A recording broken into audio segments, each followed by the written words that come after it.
علیکم، میں امداد سومرو۔ آصفہ بھٹو زرداری منظر عام پر آئی ہیں اور ان کے خلاف مہم بھی شروع ہو گئی ہے۔ خان صاحب ہیں، عمران خان صاحب، جن کو اب اپنی مرضی کے ججز چاہیے۔ ابھی تک ویسے اپنی مرضی کے ججز ہی ان کے لیے فیصلے کرتے رہے، لیکن اب خان صاحب کہتے ہیں کہ نہیں، مجھے ہر عدالت میں گڈ ٹو سی یو کہنے والے ججز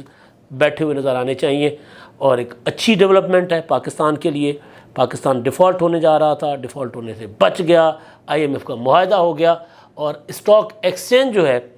اس نے ذرا تیزی دکھانا شروع کر دی، اور آج تو کہا جا رہا ہے کہ تاریخی تیزی آئی ہے اسٹاک ایکسچینج میں۔ اب یہ سسٹین کرتی ہے نہیں کرتی ہے تو اپ ڈاؤنس ہوتے رہتے ہیں، لیکن اس کے اثرات جو ہیں وہ کہا یہ جاتا ہے کہ جی معیشت وہ ہوتی ہے جو عام آدمی کے اوپر اثر انداز ہو۔ یعنی ایک غریب سے پوچھیں گے کہ جی ملک کی معیشت، وہ اگر اسے بتائیں کہ ٹھیک ہو گئی ہے تو سوال یہ کرے گا کہ اچھا ملک کی معیشت ٹھیک ہو گئی ہے تو کیا روٹی سستی ہو گئی ہے، کیا روزگار مل رہا ہے لوگوں کو، کیا پیٹرول سستا ہوا ہے، کیا بجلی سستی ہوئی ہے؟ کیونکہ معیشت وہ ہے جو عام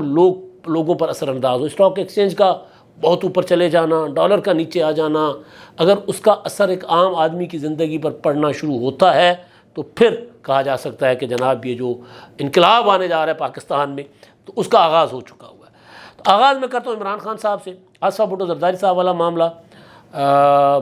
یہ تو شروع سے ایسے ہی چلتا آ رہا ہے بھائی۔ یعنی میں حیران ہوں کہ وہ لوگ جو پولیو کی ٹیموں پر حملے کرنے والے دہشت گردوں کی تو مذمت نہیں کرتے، لیکن پولیو کی سفیر کا پولیو کے لیے سب سے زیادہ پیسے دینے والے ملک میں جانے پر ان کو تکلیف ہوتی ہے۔ ظاہر ہے تکلیف بہت پرانی ہے، یہ دھواں کہاں سے اٹھتا ہے وہ تو پتہ ہے کہ کہیں کہاں سے دھوئیں اٹھتے ہوتے ہیں، اور یہ بہت پرانے دھوئیں۔ تو بہرحال اچھا، اب عمران خان صاحب نے ایک اپنا درخواست دائر کی ہے اسلام آباد ہائی کورٹ میں، اور اس میں انہوں نے یہ کہا ہے کہ جناب چیف جسٹس صاحب جو ہیں عامر فاروق، ان کے پاس ان کے مقدمات چل رہے ہیں، تو وہ کہہ رہے ہیں کہ جی کیونکہ اصول ہے انصاف کا کہ انصاف نہ صرف ہو بلکہ ہوتا ہوا دکھائی دے، جانبداری، غیر جانبداری اور جو ہے وہ اور تعصب سے پاک رویہ نہ صرف ہو بلکہ وہ نظر بھی آنا چاہیے۔ تو لہٰذا انہوں نے کہا کہ جناب آپ نے میرے خلاف فیصلے سنائے ہوئے تو آپ میرے مقدمات نہ سنیں، کسی اور بینچ میں لگا دیں، اسلام آباد ہائی کورٹ کے چیف جسٹس۔ بات سمجھ آ گئی، کیونکہ جب 9 مئی کو خان صاحب گرفتار ہوئے تھے اور اس وقت وہ سارے PTI والے لوگ جو تھے، فواد چودھری، مسرت جمشید چیمہ اور دیگر بیٹھے ہوئے تھے اسلام آباد ہائی کورٹ میں، اور وہ بیٹھے ہوئے تھے کہ جی عمران خان صاحب کو رہا کروائیں۔ ان کی گرفتاری جو ہائی کورٹ سے ہوئی ہے، اندر سے ہوئی ہے، الیگل گرفتاری ہے، تو ان کی رہائی کا حکم دیں۔ تو انہوں نے بہرحال لیٹ صحیح لیکن فیصلہ سنا دیا تھا کہ گرفتاری قانونی ہے عامر فاروق صاحب نے۔ تو اس کے بعد پھر آپ کو آڈیو یاد ہوگی عمران خان صاحب کی مسرت جمشید چیمہ کے ساتھ، وہ اندر سے وہ ان کو فون کروایا گیا تھا، فون کروانے والے پھر نیب کے افسران جو تھے ان کے خلاف بھی کارروائیاں ہوئیں، اور ظاہر ہے مطلب ہم آپ کو بار بار بتا رہے ہیں کہ جو انویسٹیگیشنز ہوئی ہیں عمران خان صاحب کے مقدمات کے اوپر انویسٹیگیشن نہ کرنے پر، کہ یار عمران خان کے خلاف جو مقدمات ہیں، خاص طور پر القادر ٹرسٹ کیس کا اتنا بڑا معاملہ ہے، اس پر کیوں نہیں خان صاحب کے خلاف تفتیش اور تحقیقات ہو رہی؟ یہ سوال اٹھا۔ تو اس کے بعد پھر جب بمبو مارے گئے، پتہ کیا گیا تو کھنگالا گیا، تو پتہ چلا کہ جناب یہ پروجیکٹ عمران خان صاحب کے لیے جس طرح ججز لگائے گئے تھے، جس طرح فوج میں خاص طور پر ایک کیا ہوتا ہے کیا گیا تھا، بساط بچھائی گئی تھی جس طرح بیوروکریسی میں، تو اسی طرح نیب میں بھی عمران خان صاحب سے محبت کرنے والے، عمران خان صاحب کو گڈ ٹو سی یو کہنے والے، عمران خان صاحب کو مرسڈیزیں فراہم کرنے والے ملزم کو، اور وزیر اعظم کا پروٹوکول دے کر سپریم کورٹ میں لانے والے جو ہے وہ نیب میں افسران بیٹھے ہوئے ہیں۔ تو پھر اس کے بعد پھر اسپیشل انویسٹیگیشن ونگ کو متحرک کیا گیا۔ تو بہرحال تو وہ جب عمران خان صاحب کو گرفتار کیا گیا تھا تو پھر ان کو ایک فون کی سہولت نیب نے دستیاب کی وہاں پر۔ انہوں نے کہا کہ جی وہ تو بعد میں تو ظاہر ہے پھر جو بھی بہانہ بنا لیں، جب محبت کرنے والے بیٹھے ہوں تو انہوں نے کہا کہ جی ہمیں فون چاہیے۔ انہوں نے کہا جناب آپ کے لیے تو ہم سب کچھ کرنے کو تیار ہیں، فون دے دیا۔ خان صاحب نے بعد میں کہا کہ جی میں نے تو اپنی بیوی سے بات کی تھی، تو ان کو بتایا گیا کہ آڈیو لیک ہو گئی ہے محترم، وہ آپ بیوی سے نہیں مسرت جمشید چیمہ سے بات کر رہے ہیں۔ تو انہوں نے کہا کہ جی میں نے مسرت کو بھی کر لیا تھا کیونکہ بشرا بی بی فون نہیں اٹینڈ کر رہی تھی، فون انہوں نے بشرا بی بی کو نہیں کرنا تھا، مسرت جمشید چیمہ کو کرنا تھا جو عدلیہ کو مینیج کرنے کی ڈیوٹی تھی جن کے اوپر۔ کمال ہے نا کس طرح۔ تو انہوں نے وہ اس میں عمران خان صاحب پوچھتے ہیں کہ جی کیا ہو رہا ہے، تو وہ مسرت جمشید چیمہ کہتی ہیں کہ جی ہم بیٹھے ہوئے عدالت میں اور ہم نے تو کہا ہے اسلام آباد ہائی کورٹ کو، چیف جسٹس صاحب کو، کہ جی ہم تو خان صاحب کو لے کر ہی جائیں گے، ان کو رہا کریں. تو بیٹھے ہوئے انہوں نے کہا نہیں یہاں سے آپ مجھے کچھ نہیں ملنا، آپ ایسا کریں کہ اسلام آباد سپریم کورٹ کی طرف جائیں اور اعظم خان سے رابطہ کریں. تو بعد میں پتہ چلا کہ جی اعظم خان کوڈ ہے چیف جسٹس صاحب کا، پتہ نہیں. میں تو پرسنلی اعظم سواتی کے ساتھ بھی عمران خان صاحب نے اسی طرح عدلیہ کو مینیج کرنے کی گپ شپ کی ہوئی ہے، جو میرے کچھ قریبی دوستوں نے سنی. خود بیٹھے ہوئے تھے کسی انٹرویو کے لیے تو انہوں نے بات کر لی خان صاحب نے. اور بہرحال تو وہ عمران خان صاحب کو اس دن کی گرفتاری جو تھی اس کو انہوں نے جائز قرار دے دیا تھا عامر فاروق صاحب نے. بعد میں پھر جب یہ سپریم کورٹ میں گئے عمران خان صاحب کی جو وکلا خواجہ طارق رحیم، تو خواجہ طارق رحیم کے ساتھ ہمارے دوست قیوم صدیقی صاحب نے گپ شپ لگائی. قیوم صدیقی کی وہ جو فون پر ان کے ساتھ گفتگو تھی وہ بھی لیک ہو گئی. اس میں وہ بتا رہے ہیں کہ جناب اب یہ فلاں عدالت میں معاملہ جائے گا، اسلام آباد ہائی کورٹ کو ریفر کر دیں گے چیف صاحب، اور عمران خان کو ضمانت مل جائے گی اور خان صاحب آ جائیں گے باہر. اور حکم اور کچھ بتاؤ، اور کی مطلب پنجابی میں کہتے ہیں اور دسو اور کی پوچھنا. تو بہرحال تو اب خان صاحب جو ہے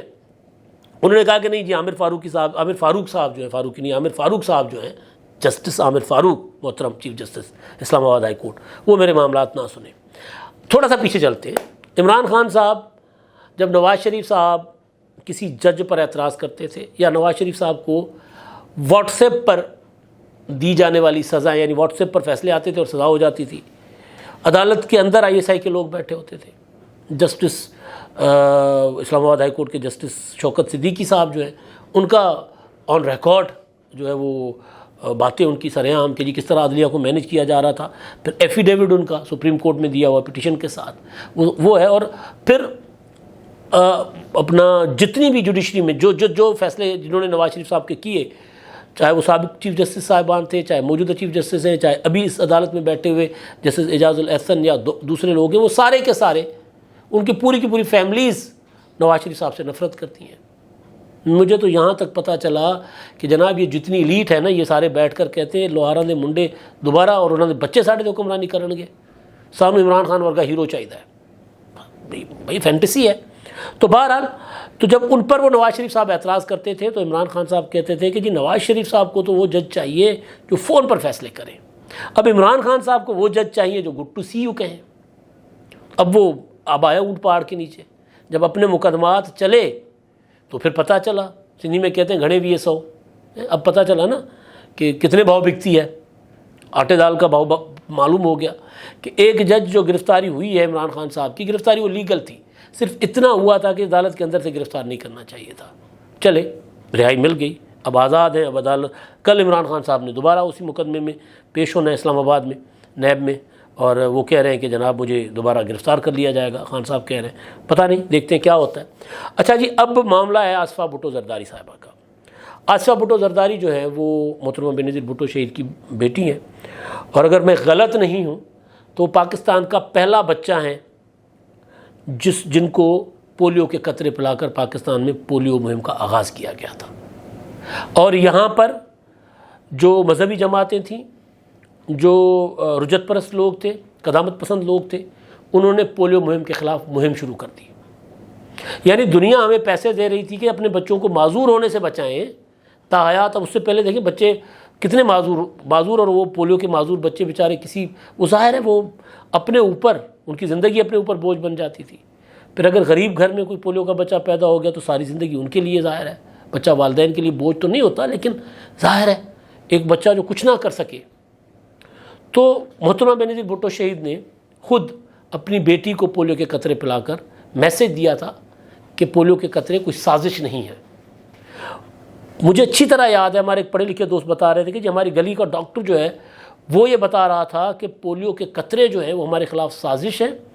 اور یہ جو فلاں جو ممالک ہیں وہ ہماری مسلمانوں کی نسل ختم کرنے کے لیے ہمیں پولیو کے قطرے پلا رہے ہیں، خاص طور پر پاکستانیوں کی. اچھا جی، ہم پاکستانیوں نے کون سے جو ہے وہ ناسا پہ جا کر اپنا اس پہ چاند پہ جا کر خیمے گاڑے،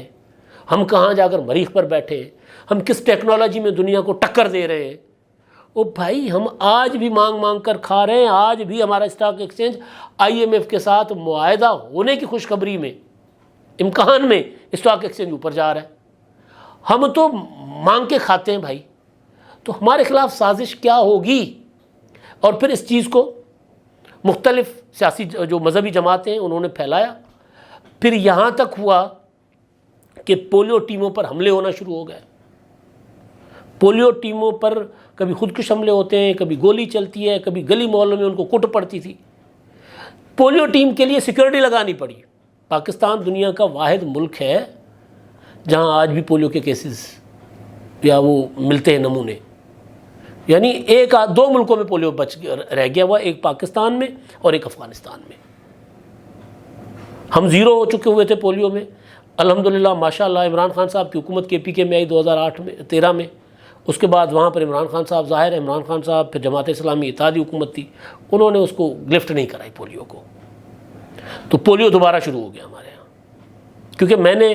کچھ ڈاکومنٹریز پر یونیسیف کے ساتھ تھوڑا سا کام کیا ہوا ہے، مجھے اس لیے یاد ہے کہ 2008 تک انہوں نے کہہ دیا تھا جی پاکستان میں کیس کوئی نیا نہیں آ رہا، نمونے شمونے اگر کہیں سے مل جائے تو اس لیے وہ قطرے پلائے جا رہے تھے، کیمپین چل رہی تھی۔ اب ہوا یہ ہے کہ آصفہ بھٹو زرداری کو جب 2008 میں آصف زرداری صاحب صدر بنے تھے، پیپلز پارٹی کی حکومت آئی تھی، تو کیونکہ وہ پولیو کا قطرہ پینے والا پاکستان کا پہلی بچی تھی، تو ان کو اعزازی سفیر مقرر کیا گیا تھا عالمی اداروں کا پاکستان میں، اقوام متحدہ، یونیسیف اور ان کی طرف سے اعزازی سفیر، اور وہ اس کے لیے مہم چلاتی رہی ہیں، خود جا کر بچوں کو قطرے پلاتی رہی ہیں۔ جب بھی حملے ہوتے تھے تب کراچی کی گلیوں میں جاتی تھیں، لاڑکانہ میں، نواب شاہ میں جا کر خود آغاز کرتی تھی، باقی تو پھر وہ ٹیمیں کام کر رہی ہوتی تھی۔ اب آصفہ بھٹو زرداری جاپان گئی ہوئی ہیں اپنے بھائی بلاول بھٹو زرداری کے ساتھ، ان کی تصویریں آئیں وہاں پر، کچھ جاپان کے جو ایک تو پیپلز پارٹی کی لیڈرشپ کے ساتھ ان کی وہاں لوکل ملاقاتیں، پھر پاکستانی کمیونٹی کے ساتھ جو بلاول کا خطاب تھا تو وہاں بیٹھی ہوئی ہیں ساتھ، پھر جاپانیز کے ساتھ ان کی ملاقاتیں، وہاں بھی آصفہ بیٹھی ہوئی ہیں۔ تو اس پر امیر جماعت اسلامی کراچی تازہ زخم خوردہ ہیں، ظاہر ہے وہ کراچی کے میئر بنے ہوئے تھے، ان کے خیال تھا کہ جی میں بن گیا ہوں، تو وہ نہیں بن سکے، تو وہ پھر آگے بڑھ چڑھ کر اب مہم چلا رہے۔ اچھا، آصفہ بھٹو زرداری بیٹھی ہوئے وہاں پر، اور اس پر جو حافظ نعیم الرحمان صاحب نے وہ تصویر کو سرکل کیا، کل سے یہ تصویر وائرل ہے، لیکن عام لوگوں پر تو خیر ہے جو سوال کرتے ہیں کہ جی یہ کیوں، کس حیثیت میں وہاں گئی ہیں، تو چلے عام لوگ جن کو سیاسی شعور نہیں ہوتا وہ تو سوچیں، لیکن جنہوں نے پولیو کیمپین کے خلاف کیمپین کی ہوئی ہے نا، جب وہ سوال کریں نا تو پھر جواب دینا، پھر حقائق سامنے رکھنا بنتا ہے۔ مجھے نہیں یاد، ہو سکتا ہے کبھی کوئی ہلکی پھلکی مذمت ہوئی ہو، لیکن پولیو ٹیموں پر حملوں کے خلاف کبھی آپ کو ایک پالیسی سٹیٹمنٹ ہوتی ہے نا، کبھی آپ نے حافظ نعیم الرحمان صاحب کی جماعت سے شاید سنی ہو، مذمت شذمت شاید کبھی ہوئی ہو، میں یہ نہیں کہہ سکتا کہ مذمت نہیں کی ہوگی، لیکن ایک ہوتا ہے نا کہ پراپر کہ بھائی یہ ہمارے مستقبل کا سوال ہے، پولیو کے خلاف مہم غلط ہے، ان کے حلقوں سے پولیو کے خلاف مہم چلتی ہے۔ تو وہ بچی جو پولیو کے لیے ایک اپنا کام کر رہی ہیں بغیر کسی مراد کے ساتھ، ان کو اگر پولیو کا سب سے بڑا ڈونر جاپان دعوت دے کے جاپان بلاتا ہے اور اپنے خرچے پر وہ جاتی ہیں، تو اس میں تکلیف ہونا شروع ہو جاتی ہے۔ کیا کہتے ہیں حافظ نعیم الرحمان صاحب اس تصویر میں؟ نیا کچھ نہیں، بادشاہتوں ڈائنسٹیز میں یہ ہوتا ہے، غلام قوم کے لیے نئے آقاؤں کو اسی طرح قوم کے خرچوں پر تیار کیا جاتا ہے۔ اس ملک میں جمہوریت پر روز شب خون مارا جاتا ہے، PPO ہو یا نون لیگ خاندان ہیں، ان کے شہزادیاں اور شہزادے ہیں، پارٹی کے سب لوگوں کی حیثیت درباریوں اور نورتنوں کی ہے، اور عوام کے خون پسینے کی کمائی پر عیاشیاں ہیں، لیکن اب زمانہ بدل رہا ہے، یہ سب کچھ اب بہت دیر تک نہیں رہ سکے گا۔ ایگزیکٹلی بالکل اسی طرح محترمہ بینظیر بھٹو شہید جب متحرک ہوئی تھی نا سیاست میں، تب بھی یہی کہا جاتا تھا بھائی پیپلز پارٹی کے لیے تو ہم یہ کہہ سکتے ہیں ابھی تک، آگے اللہ کرے ان کے ساتھ یہ نہ ہو، لیکن ان کے خاندان میں، بھٹو خاندان میں جو سیاست شروع کرتا ہے نا، تو پھر وہ گڑی خدا بخش، انسان نے تو جانا ہوتا ہے لیکن قتل ہو کر گڑی خدا بخش جانے کے لیے تیار ہوتا ہے۔ اگر یہ بادشاہت ہے تو پھر آپ بھی کر کے دیکھ لیجئے حضور۔ اس کا جواب بہرحال دیا ہے، اینی مری نے دیا ہے جواب، انہوں نے کہا کہ جی آصفہ بھٹو زرداری ذاتی خرچے پر گئی ہیں، بلاول بھی ذاتی خرچے پر ہی سارے دورے کرتے ہیں، گو کہ وزیر خارجہ ہیں لیکن تمام دورے وہ کرتے ہیں ذاتی خرچے پر. اینی مری سینیٹر ہیں پیپلز پارٹی کی, انہوں نے جواب دیا ہے. باقی ایک شہزاد شفیع صاحب ہیں, پیپلز پارٹی کے کارکن ہیں, سوشل میڈیا پر ایکٹیو ہیں. انہوں نے کہا اول تو آصفہ بی بی بلاول بھٹو کی طرح اپنے ذاتی خرچے پر سفر پر گئی ہیں. دوسرا, بی بی آصفہ کئی عرصے سے پاکستان میں پولیو کے خاتمے کی سفیر کے طور پر خدمات انجام دے رہی ہیں. جاپان چونکہ پولیو کے خاتمے کے حوالے سے سب سے بڑا ڈونر ہے, اور انہیں اس سلسلے میں ہی وہاں مدعو کیا گیا جہاں وہ اس وفد کے ہمراہ پاکستان کی نمائندگی کر رہی ہیں. مگر اپنے ذاتی اخراج پر گھٹیا ذہن کے حامل طبقہ اس بات کو منفی انداز میں پھیلا رہا ہے, جبکہ چیئرمین بلاول بھٹو زرداری وزیر خارجہ دنیا کے کئی ممالک کا دورہ کر چکے ہیں. کتنی مرتبہ ان کے خاندان کے افراد کو ان کے ساتھ سرکاری دورے کرتے دیکھا ہے. بالکل ویلڈ یہ ہے آرگومنٹ کہ پہلے بھی لے کر جا سکتے تھے نا. امریکہ گئے ہیں, برطانیہ گئے ہیں, جہاں بھی جاتے اگر ان کو صرف یہ ہوتا کہ جی میں نے اپنے خاندان کے لوگوں کو انٹروڈیوس کروانا ہے تو لے کر جاتے. لیکن بھائی جہاں بلاوا تھا وہاں گئے نا. اور سب سے امپورٹنٹ چیز یہ ہے کہ بھائی ایک اگر خاندان سے خواتین پاکستان کا 50% سے زیادہ ہیں, اگر وہ خواتین متحرک ہوتی ہیں, سیاست میں لیڈ کرتی ہیں, تو ان کو کرنے دیجئے نا, آگے آنے دیجئے. آپ کے پاس کوئی ثبوت ہے کہ وہ سرکاری خرچے پر گئی ہیں تو ثبوت سامنے رکھیں. صرف پروپیگنڈا, کیونکہ یہ تکلیف بہت پرانی ہے. میں کہہ رہا ہوں یہ بہت پرانی تکلیف ہے. 88 میں جب محترمہ بینظیر بھٹو شہید جو ہیں وہ انتخابات جیت گئی تھی نا, تو پھر ایک جماعت کے لیڈر پھوٹ کر روئے تھے. تو تکلیف بہت پرانی ہے, یہ ہوگی, ظاہر ہے ہوتی ہے. اچھا جب آخری بات یہ ہے کہ جی اسٹاک ایکسچینج کا میں نے ویسے اس پر ذکر کر لیا ہوا ہے کہ پاکستان اسٹاک ایکسچینج جو ہے وہ 2230 پوائنٹ میں اضافے کے ساتھ اس کا آغاز ہوا ہے, اور اسٹاک کو رپورٹ کرنے والے کہہ رہے ہیں کہ جی یہ تاریخ رقم ہوئی ہے, نہیں کہ اس طرح اچانک جمپ ملا ہے. ڈالر تھوڑا سا نیچے آیا ہے, اور اب 12 جولائی کو IMF کا بورڈ بیٹھے گا, اور بورڈ نے پاکستان کے قرضے کی منظوری دینی ہے 3 ارب کی, جس کی اس کے بعد منظوری کے فوراً بعد پہلی قسط میرا خیال ہے 1 ارب ڈالر پاکستان کو مل جائیں گے. اور اس کے بعد پھر باقی دنیا جو ہے جو پیسے روک کر بیٹھی ہوئی ہے اس انتظار میں کہ IMF ٹھپا لگا دے پاکستان کے اوپر معاہدے کے پر, تو اس کے بعد پھر ہم بھی پاکستان کو دینا شروع کر دیں, جس میں ورلڈ بینک ہے, جس میں وہ ڈونر کانفرنس کے پیسے تھے, باقی کئی ممالک ہیں جو پاکستان میں انویسٹ کرنا چاہتے ہیں, پاکستان کے ساتھ معاملات ٹھیک کرنا چاہتے, مطلب معاشی معاملات میں مدد کرنا چاہتے ہیں اور سرمایہ کاری چاہتے ہیں. تو امید کرتے ہیں کہ یہ سلسلہ جو ہے وہ اس طرف جائے گا کہ ہمیں دوبارہ IMF کی ضرورت نہ پڑے, اور یہ جو اس کے فوائد ہیں وہ عام آدمی تک جائیں گے. مہنگائی بہت ہو گئی ہے, بہت 30% انفلیشن جو ہے نا کمر توڑ دیتی ہے غریبوں کی. اب تک کے لیے اتنا ہی. اللہ حافظ.